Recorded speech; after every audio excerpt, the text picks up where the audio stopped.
Here are the accessories for the sprayer.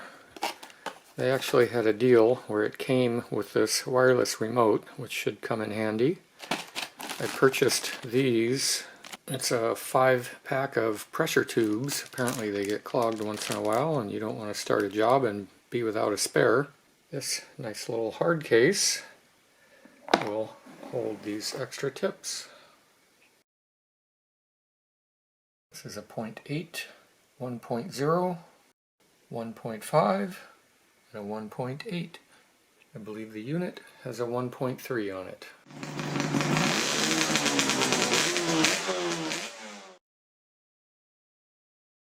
I'm really glad I got this case. It'll protect this stuff quite nice. These things appear to be marked pretty well. Here's a 1.8 nozzle or tip or whatever it is. Goes with this 1.8 thing. And this needle, which these have markings on them, but they're extremely hard to read. And let's see what's in here. Got the big hose thing. And another hose. There's a wet film thickness gauge. A cleaning kit. I believe these are spare air filters.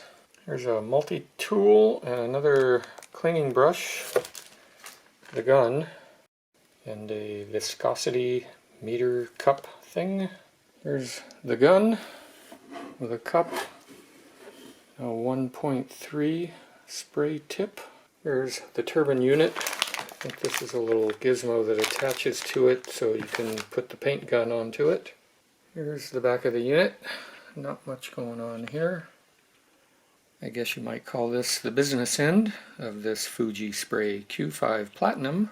I've scanned through the manual a bit, and now it's time to turn it on and see if it turns on and if air will come out of that end.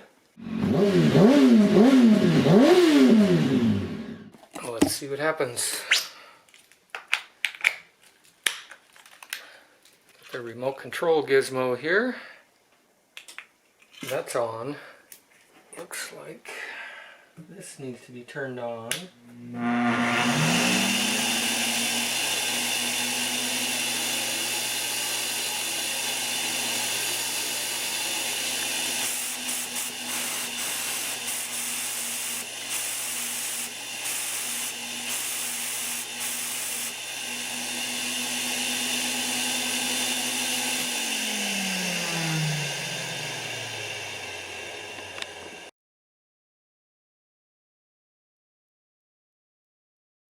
There's my little painter kit.